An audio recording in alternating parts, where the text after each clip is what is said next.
Hello বন্ধুরা, আমি তন্দ্রা। আমি আজ তোমাদের বাংলা ব্যাকরণের সমাস নিয়ে আলোচনা করব। তার আগে আমার চ্যানেলকে অবশ্যই লাইক, কমেন্ট ও শেয়ার করো ও আমার চ্যানেলকে অবশ্যই সাবস্ক্রাইব করো, যাতে আমার চ্যানেলের সমস্ত ভিডিওগুলি সবার আগে পেতে পারো। আর আমার ফেসবুক পেজটিকেও ফলো ও লাইক করে দিও। আমার ফেসবুক চ্যানেলের লিংক আমার ডেসক্রিপশনে দেওয়া আছে। আচ্ছা দেখো, সমাস শেখানোর আগে আমি তোমাদের কিছু কথা বলি। আচ্ছা, সমাস নিয়ে আমি যা প্রথমে বলতে চাই সেটা হলো, সমাস জানার আগে বা শেখার আগে তোমাদের সমাসের বেসিক কিছু জিনিস অবশ্যই জানতে হবে, যেগুলো না জানলে সমাস কোনোভাবেই বোঝা সম্ভব না। আজকে আমাদের ভিডিওটা সমাসের সেই ভিত্তি বা ধাপ, অর্থাৎ বেসিক ব্যাপারগুলোকে নিয়েই। দেখো, প্রথমে কি বলেছি, সমাস কাকে বলে। উত্তর কী হবে দেখো, পরস্পর অর্থ সম্পর্কযুক্ত একাধিক পদের একপদীকরণকে সমাস বলে। তারপর হচ্ছে, সমাসকে কয় ভাগে ভাগ করা যায় ও কি কি। উত্তর কী হবে দেখো, আধুনিক বাংলা সমাসকে মোট 9 ভাগে ভাগ করা যায়। সেই 9টা ভাগের নাম কি? এক হচ্ছে দ্বন্দ্ব সমাস, 2 কর্মধারয় সমাস, 3 বহুব্রীহি সমাস, 4 দ্বিগু সমাস, 5 তৎপুরুষ সমাস, 6 অব্যয়ীভাব সমাস, 7 নিত্য সমাস, 8 অলপ সমাস ও 9 হচ্ছে বাক্যাশ্রয়ী সমাস।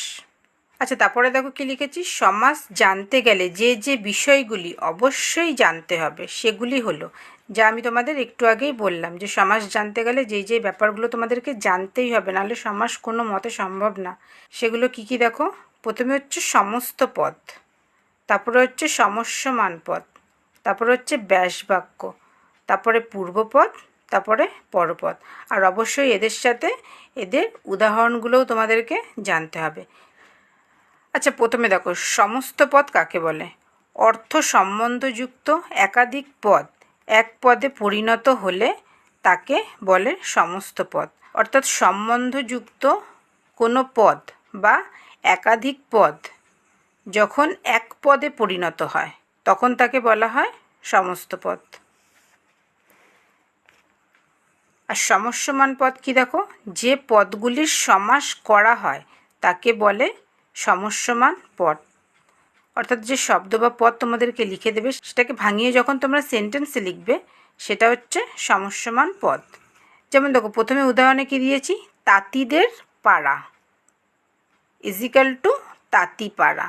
দেখো, এখানে যে তাঁতিপাড়া আছে, তাঁতিপাড়াটা হচ্ছে সমস্ত পদ। মানে এই তাঁতিপাড়াটাকে ভাঙালে আমরা কি পাই, তাঁতিপাড়াটাকে ভাঙালে পাই তাঁতিদের পাড়া। অর্থাৎ তাঁতিদের পাড়াকে আমরা এক কথায় কি বলি, তাঁতিপাড়া। এই এক কথায় যেটা বলছি তাঁতিপাড়া, এটা হচ্ছে সমস্ত পদ। আর তাঁতিপাড়াকে ভাঙিয়ে যে লিখেছি তাঁতিদের পাড়া, এটা হচ্ছে সমস্যমান পদ।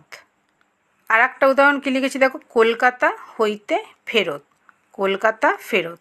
দেখো, কলকাতা ফেরতটা হচ্ছে কি, সমস্ত পদ। এখানে দেখো আমি অ্যারো দিয়ে দিয়েছি বোঝানোর জন্য। কলকাতা ফেরতটা হচ্ছে সমস্ত পদ, অর্থাৎ এটা হচ্ছে এক পদে লেখা হয়েছে, অর্থাৎ এক কথায় লেখা হয়েছে। এই এক কথায় যে শব্দটা লেখা হয়েছে সেটাকে আমরা ভাঙিয়ে কি লিখেছি, কলকাতা হইতে ফেরত। মানে ভাঙিয়ে লিখেছি, মানে এই শব্দটাকে আমরা ভেঙে লিখেছি। এই ভেঙে লিখেছি, এটা কি হয়ে গেল, সমস্যমান পদ।